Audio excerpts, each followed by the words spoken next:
लेते हैं राहुल गांधी के आगे कैसे दिल्ली पुलिस झुकती हुई नजर आई। जो सिस्टम कल तक पैलेट गन के नाम पर कन्नी काट रहा था, आज उसी सिस्टम को राहुल गांधी की जिद के आगे पूरी तरह से घुटने टेकने पड़े। संसद मार्ग थाने पर हुए राहुल के हाई वोल्टेज धरने का असर सिर्फ एफआईआर दर्ज होने तक सीमित नहीं रहा, बल्कि खबर यह है कि जो दिल्ली पुलिस कल तक पल्ला झाड़ रही थी, वो अब खुद इस बात की जांच करेगी कि क्या जंतर मंतर पर प्रदर्शनकारियों पर पैलेट गन चलाई गई थी या नहीं। सुप्रीम कोर्ट की कमेटी की जांच से पहले राहुल के दबाव में कैसे बैकफुट पर आई पुलिस और कैसे खुद अपने ही महकमे की जांच के लिए मजबूर हुई, देखिए हमारे इस खास पेशकश। 20 जुलाई को पैलेट गन का प्रयोग हुआ, उसका सबूत क्या है? सबूत ये है, देखिए ये है पैलेट, देख लीजिए। अब दिल्ली पुलिस भी करेगी पैलेट गन के इस्तेमाल की जांच। सिर्फ इस परिवार के लिए न्याय मांग रहे हैं। राहुल के सिस्टम स्ट्राइक के आगे झुकी दिल्ली पुलिस। करिए जब तक होगा मैं नहीं जा रहा। जब तक एफआईआर नहीं तब तक हटेंगे नहीं, राहुल की जिद एफआईआर दर्ज। 20 दिन 30 दिन 50 दिन 6 महीना वहीं बैठे।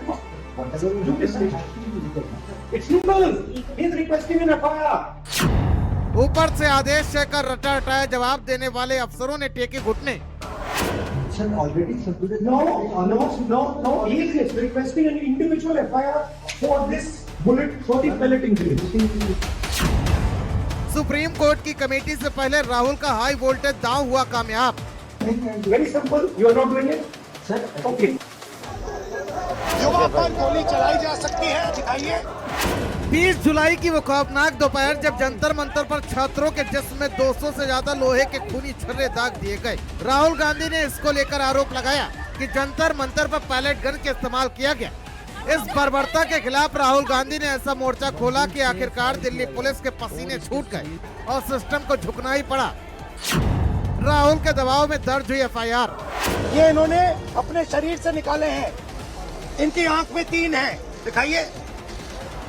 इनकी आंख से इनको नहीं दिखने वाला है, इनको अंधा कर दिया गया है।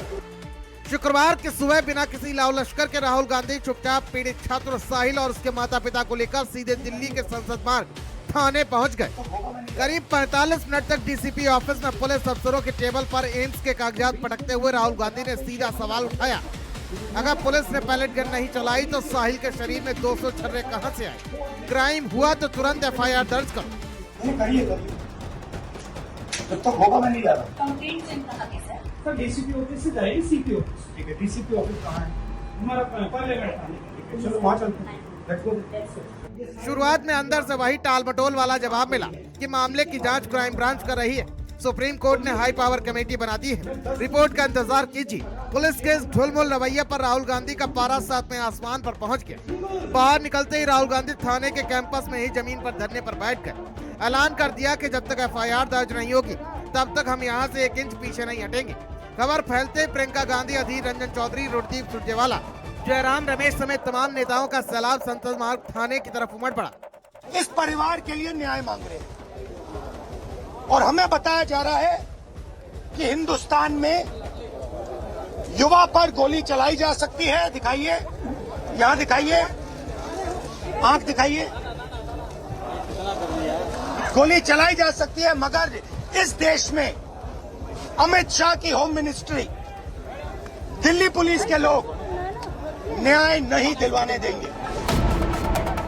थाने के बाहर बढ़ती भीड़, नेताओं का जमावड़ा और राहुल गांधी के आक्रामक रुख ने दिल्ली पुलिस महकमे की सांसें अटका दी। ऊपर फोन गनगनाने लगे। घंटों चले इस हाई वोल्टेज ड्रामा और भारी राजनीतिक दबाव के बाद आखिरकार पुलिस को बैकफुट पर आना पड़ा। जिस एफआईआर को लिखने से पुलिस दिन भर बच रही थी, राहुल के जिद के आगे मजबूर होकर पुलिस ने मामला दर्ज कर लिया। चलिए आपको इस घटना के थोड़े फ्लैशबैक में ले चलते हैं। तारीख 20 जुलाई, जगह दिल्ली का जंतर मंतर। बता दें कि 20 जुलाई को छात्र अपनी मांग को लेकर प्रदर्शन कर रहे थे, लेकिन अचानक खाकी का वो खौफनाक चेहरा सामने आया जिसकी किसी ने कल्पना नहीं की थी। राहुल गांधी का आरोप है कि भीड़ को खदेड़ने के लिए पैलेट गन का इस्तेमाल किया गया, जिसमें 19 साल का साहिल लोबच जो वहीं मौजूद था, इन्हीं छर्रों के चपेट में आ गया। एम्स की मेडिकल रिपोर्ट का हर एक शब्द रोंगटे खड़े कर देने वाला है। साहिल के जिस्म के अंदर 200 से ज्यादा छर्रे घुसे हुए हैं। छर्रा लगने से साहिल की एक आंख पूरी तरह से खत्म हो चुकी है। जिसको लेकर पहले भी राहुल गांधी प्रेस कॉन्फ्रेंस कर चुके हैं। सरकार ने कहा है कि कोई पैलेट गन यूज नहीं हुई। ये देखिए, ये है पैलेट गन, इसको कहते हैं पैलेट गन। इनकी आंख डैमेज हो गई है, इनकी आंख से इनको दिखाई नहीं दे रहा है। इस पूरे मामले में सुप्रीम कोर्ट पहले ही सख्त रुख अपना चुका है। सुप्रीम कोर्ट के पूर्व जस्टिस आर सुभाष रेड्डी की अगुवाई में 5 सदस्य हाई पावर एक्सपर्ट कमेटी का गठन किया गया है, जो ये जांच करेगी क्या जंतर मंतर पर पुलिस ने पैलेट गन का इस्तेमाल किया था।